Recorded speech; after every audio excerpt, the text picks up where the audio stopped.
I stared at my laptop, rereading the group chat messages I was never supposed to see. Someone, most likely Jonah's assistant, who'd always had a quiet conscience, had forwarded the screenshots to my anonymous inbox. Jonah, meeting at 10 a.m. tomorrow to finalize the TechSpire acquisition. Order M2A. Marla, should we include Emily? Marla. She's not really family. Jonah. Exactly. She'll just overcomplicate it again. Remember that nonsense she pitched about equity sharing? Marla, she seriously thinks this is a co-op or something. It's embarrassing. I lowered the screen, my jaw tightening in silence. The irony was almost laughable. Because I was reading their texts from my private office on the 52nd floor of Everlin Labs tower in downtown Seattle. As its founder, lead engineer, and majority stakeholder. For nearly 5 years, I'd operated under the radar, building one of the Pacific Northwest's most disruptive biotech automation firms.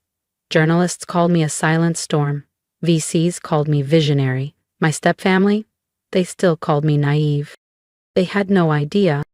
It all started when I was 17. My mother married Patrick Whitman, a wealthy biomedical consultant with 2 kids from his first marriage, Jonah and Mara. They were sleek, connected, already halfway through Ivy League pipelines. I was the tag-along, the afterthought. Patrick once told me I had the perfect demeanor for support staff, said it kindly, like I should be grateful.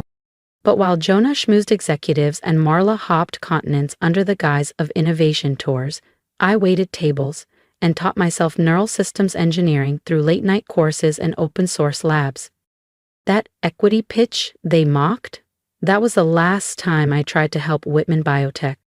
They laughed me out of the room. Just once. 2 months later, I launched Everlin Labs. Today, they're finalizing a deal to sell their failing company. Fear me. And they still have no idea who's behind it. Not yet. The vision I'd nurtured, AI systems that optimized biotech for people, not just profits, became the core of Everlin Labs. Within the first year, we landed the Cascade Med contract that Whitman Biotech had counted on for expansion. Within 3 years, we were their top competitor. And now, after a series of quiet buyouts and cleverly masked investor takeovers, I was about to do what once seemed impossible: acquire Whitman Biotech outright. Their empire was collapsing. Years of nepotistic leadership, reckless spending, and tone-deaf public campaigns had shredded their value. Major contracts were bailing, their board was panicking. Then came Everlin Labs with a lifeline, a buyout offer so clean, so generous they could barely believe their luck. The only mystery? The elusive CEO, known only as E-Ray, insisted all communication go through legal counsel. Jonah and Marla never questioned it. They assumed some reclusive billionaire wanted a legacy buy. They had no idea. My screen blinked. Meeting, remember, Whitman Biotech Emergency Board vote, 3:00 p.m. I had requested that time weeks ago, right when I saw Jonah and Marla block it off for their secret pitch to Everlin's Go CEO. They thought they were about to dazzle a new investor. They were about to meet their new employer. I reached into my desk drawer and pulled out a faded photo. Me at 17, standing beside my mom on a rainy afternoon at Green Lake. She passed a year later. Patrick married within 6 months, and Angela erased my mother's name from the firm's history the same week. "You're not a child anymore," she said coldly. "You'll have to build your own future." So I did. And now I was buying the company she stole. I tapped my earpiece. "Nadia, are we ready?" "Yes, Miss Kim," she replied smoothly. "Legal is standing by, the board just needs to sign. And Jonah and Marla still think E-Ray is some retired MIT robotics guru." I smirked. They'd been enchanted by the fake Wired profile we planted last fall. An aging recluse with a mysterious past and deep funding ties. Their exact image of tech royalty. "Perfect," I said. "Make sure the boardroom feed is recording. I want everything on file." Then I stepped into the private restroom. The woman in the mirror barely resembled the teenager they used to mock. Chin lifted, tailored navy blazer, smooth hair, clear eyes, quiet power. Let's show them who I really am. The last touch, thin, understated glasses. I didn't need them, but they added just enough distance to mask familiarity. To anyone who hadn't seen me since I was 17, I'd look like a composed, sharp executive. "Mrs. Kim?" Nadia's voice returned via the intercom. "The Whitmans are here. Boardroom 2C. And the camera? Live feed's running, would you like the link?" I opened the stream on my laptop. Jonah and Mara Whitman. Still arrogant, still dressed like Texaclub influencers who just stepped off a private jet. Jonah was whispering something, showing Marla his phone. She rolled her eyes, then laughed, shrill and rehearsed. "Can you believe Emily applied here?" he said. "As a systems analyst. Like Everlin would even read that." Marla scoffed. "Seattle Community College? Sad. I heard she's working for some garage startup in Redmond. Tragic." Didn't react? I wanted to hear that. Because that resume, it was mine. A controlled leak. A manipulated LinkedIn trail, all bait. They thought I wanted a seat at their table. They didn't realize I owned the building. 2:25 p.m. Almost showtime. Before I opened that boardroom door, I took one last breath, because what happened next changed everything. Don't miss what comes next.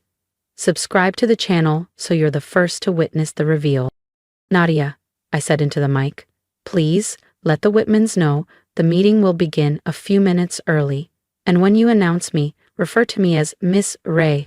I rose, smoothing the lapels of my jet black blazer and collecting the final acquisition documents. 17 years of being dismissed, of being called irrelevant, dramatic, or just the daughter of the first wife. Years of watching them squander opportunities they didn't earn. It all led to this room, this exact moment.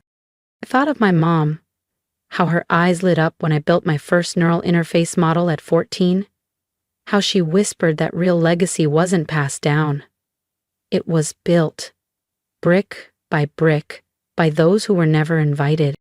"Ready when you are, Ms. Ray," Nadia's voice returned, steady and loyal. One last glance in the mirror, glasses adjusted, shoulders squared. Then I walked toward boardroom 2C.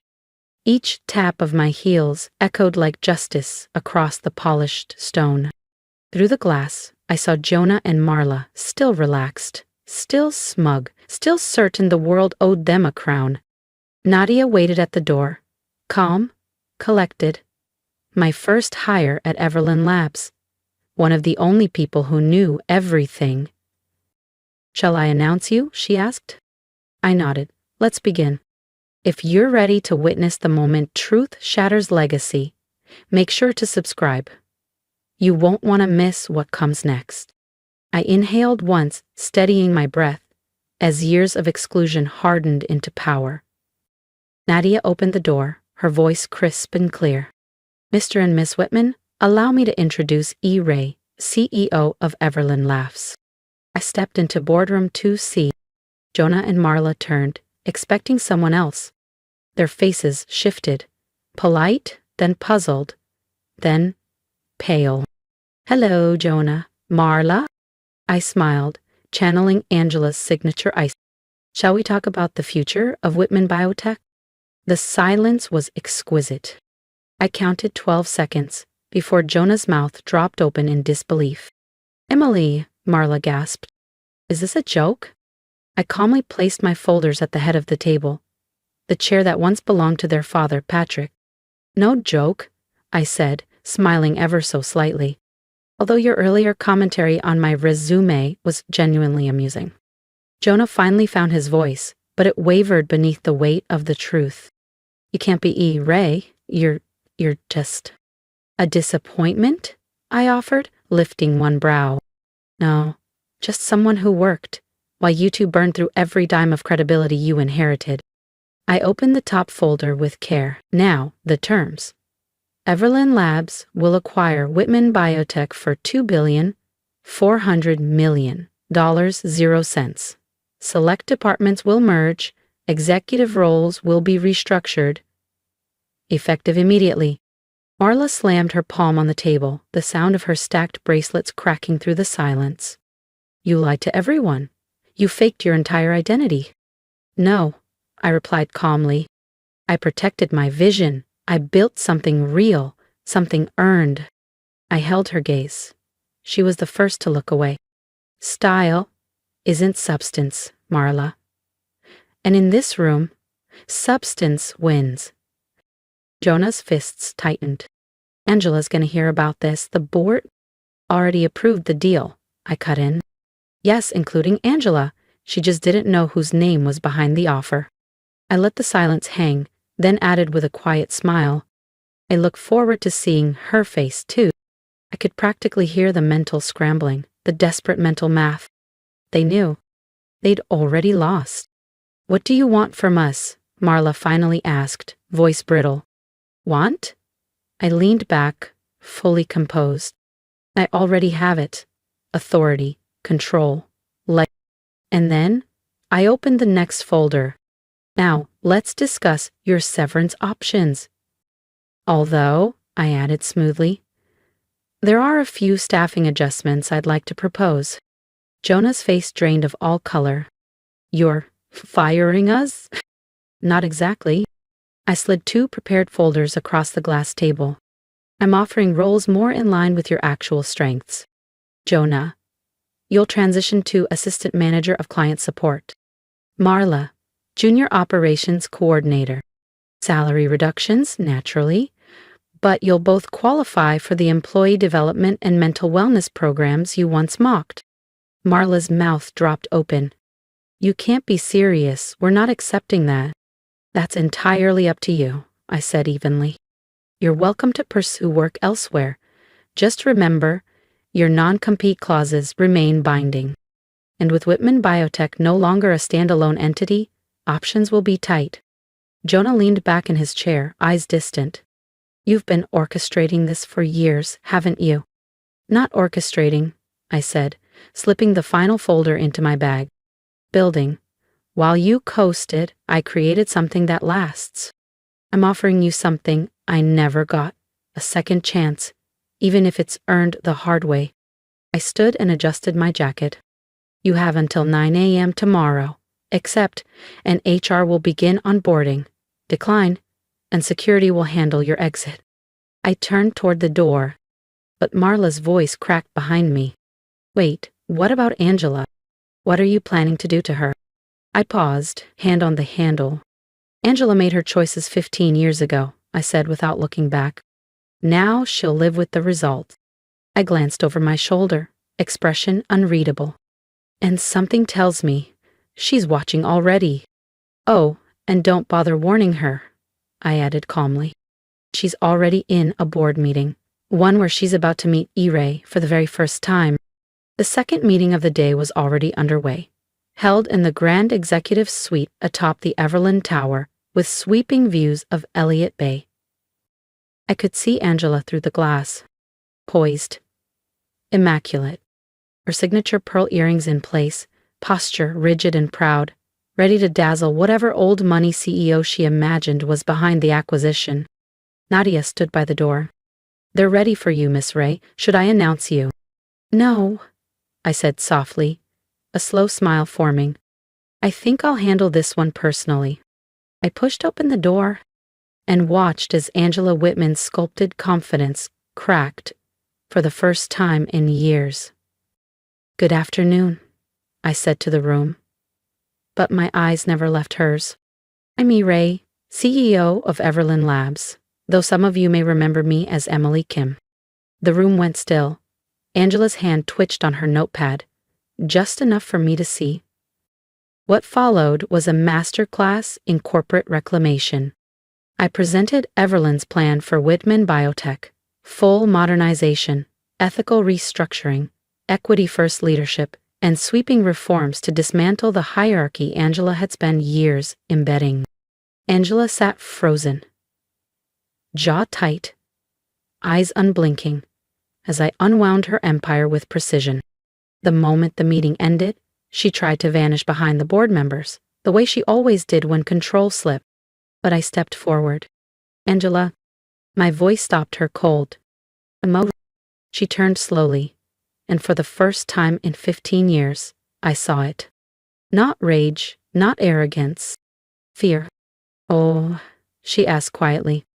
How did I build Everlin Labs? I leaned against the edge of the table. How did I buy the company you once told me I'd never belong to? The same way anything worth having is built, by working for it. While you closed doors, I created new ones. Angela said nothing. This isn't revenge, Angela, it's justice. It's proof that success isn't inherited, it's earned, with resilience, intention, and the courage to value substance over status.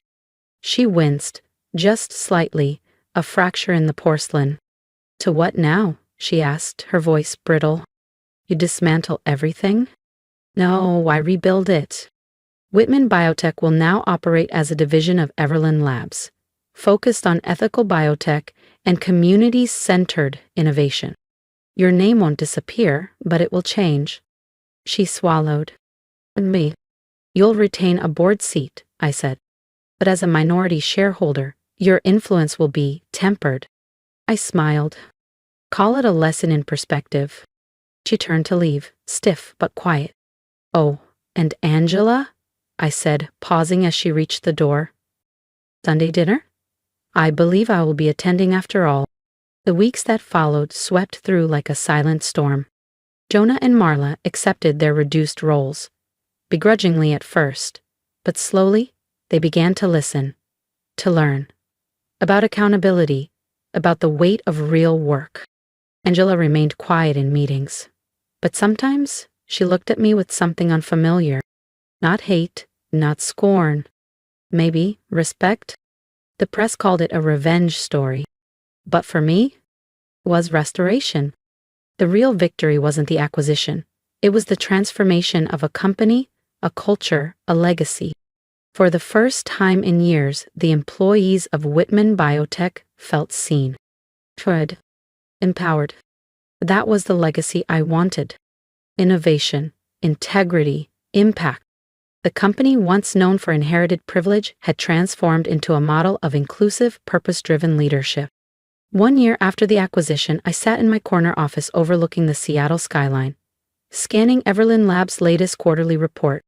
Whitman Biotech, now a subsidiary of Everlin, had posted a 42% profit increase, not because of ruthless cuts or hollow branding, but because of the employee-first biotech platforms I'd started sketching on a cafe napkin 5 years ago. And to my quiet surprise, Jonah was thriving. Once he learned how to truly listen, not dominate, he discovered he brought more to the table than just a last name. Mara, too, had grown into her role. With structure and accountability, she uncovered a discipline and insight even she hadn't believed possible. There was a knock. Miss Kim, your step-siblings are here for their quarterly review, Nadia said. I nodded, eyes briefly drifting to the horizon. The view had changed. We all had. Send them in. Jonah and Mara walked in, no flashy watches, no forced charm. Just quiet professionalism and earned humility. Please, sit. I gestured to the chairs opposite mine. Let's talk about your progress. As we moved through their development plans, my mind flickered to my mother. She used to tell me that success wasn't about silencing others, it was about becoming someone worth listening to. I hadn't taken over Whitman Biotech to crush them. I did it to reveal a deeper truth.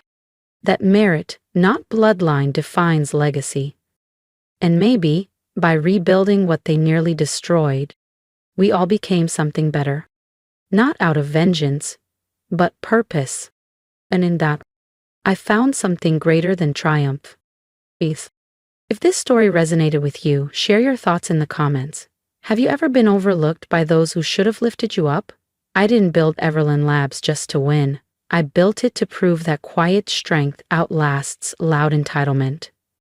Subscribe to the channel and let's keep these stories alive.